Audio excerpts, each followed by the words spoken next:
Pria itu terjatuh dari tangga. Tunggu sampai dia bangun. Kemudian saya menemukan diri saya di dunia setelah kematian. Ada pusat perbelanjaan besar di sini.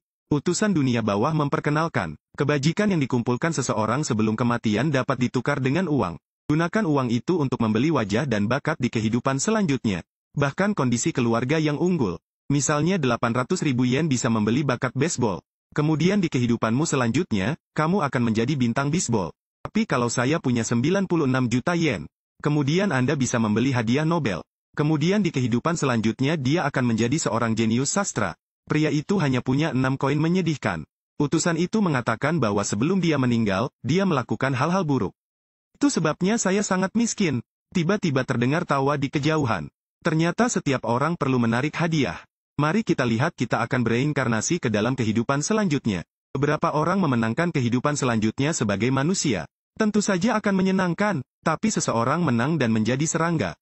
Padahal dia punya banyak uang. Tapi nasib tidak bisa diubah. Akhirnya giliran Kakino. Dia juga memenangkan kehidupan selanjutnya untuk terus menjadi manusia. Tapi dia tidak menunjukkan ekspresi senang. Kakino pergi ke pusat perbelanjaan. Orang-orang di sana identik dengan dunia manusia. Menjual apapun, staf memberi Kakino brosur. Mereka menjual nasib. Habiskan saja 1 juta yen. Di kehidupanmu selanjutnya, kamu bisa mencintai siapapun yang kamu inginkan. Kakino hanya memiliki 6 koin. Pada dasarnya tidak bisa membeli apapun.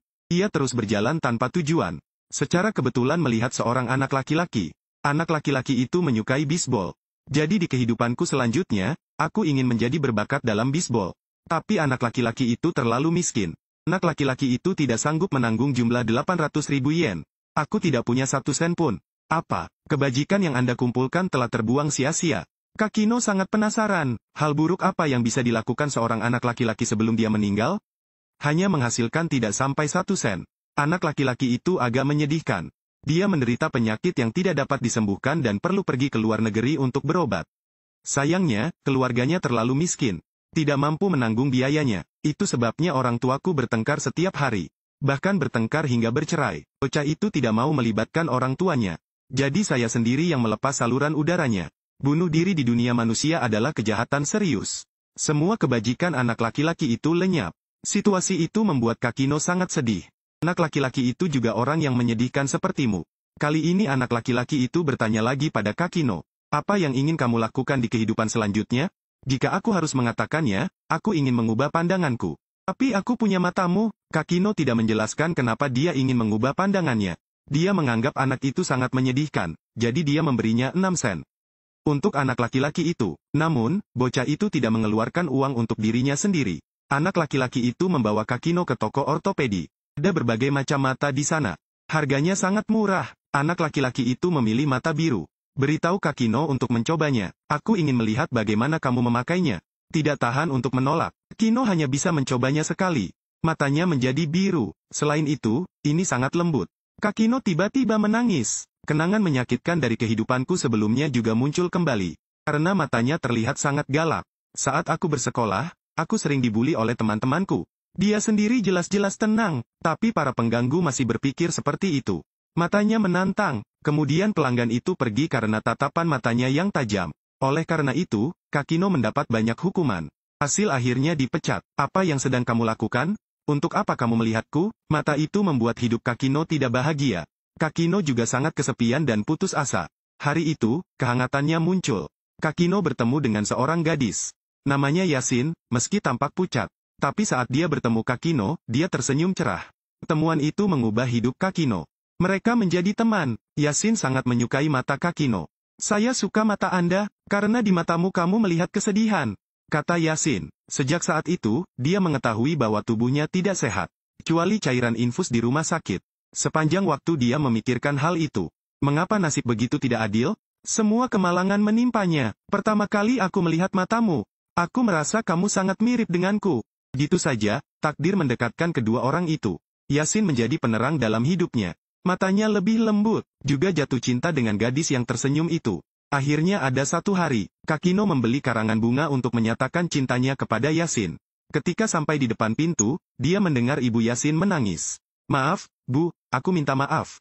Jika ada uang di rumah, lalu aku bisa menjalani operasi.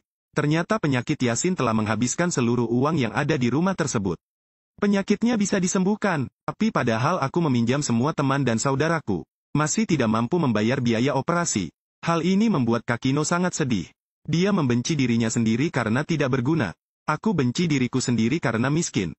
Jika memungkinkan, saya sangat ingin mengubah hidup saya. Sebagai ganti nyawanya, Kakino tidak ingin Yasin mati seperti itu. Dia pergi mencari uang dalam jumlah besar. Malam itu, dia mendengar wanita itu menelepon. Tidak apa-apa, aku baru saja mendapat uangnya. 50 juta yen. Cukup untuk keluargaku pergi ke Perancis kan? 50 juta? Karena untuk membiayai operasi Yasin.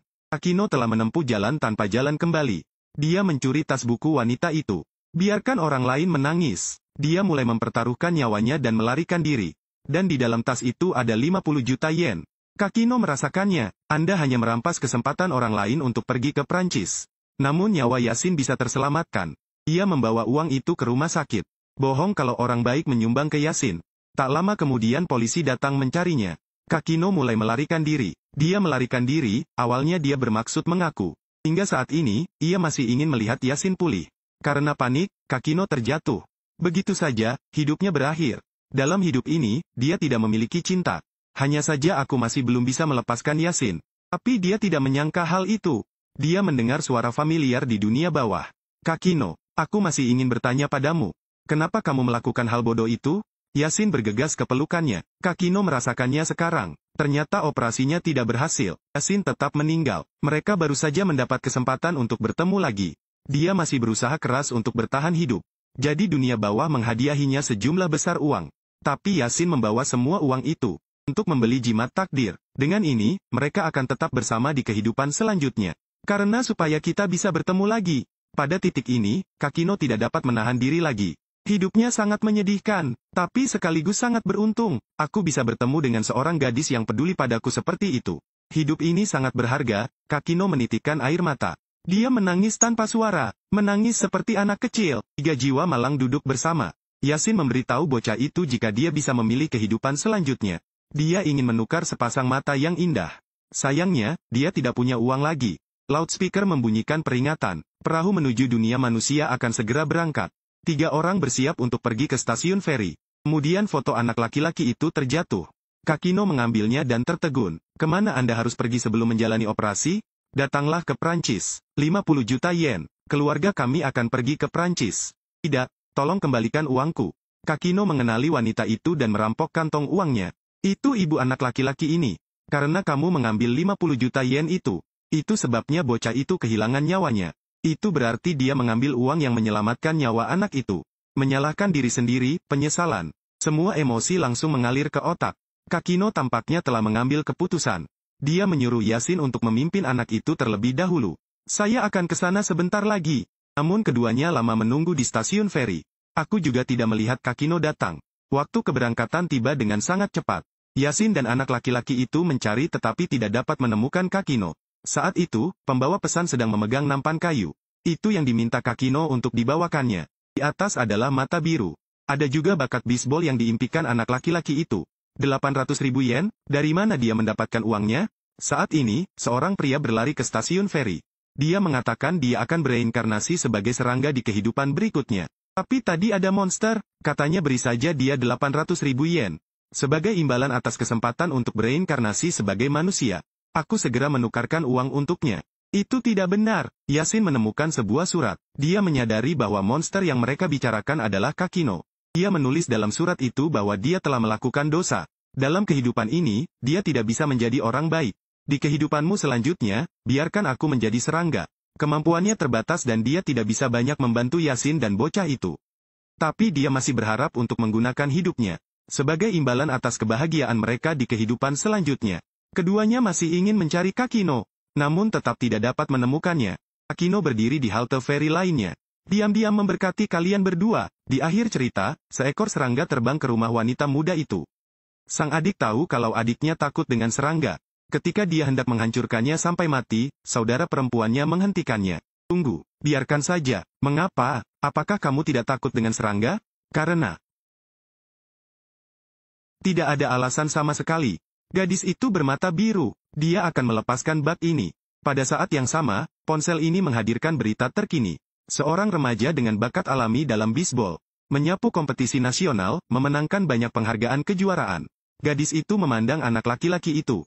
Lalu senyum bangga muncul. Pada saat yang sama, dia juga melepaskan serangga yang terbang ke rumahnya.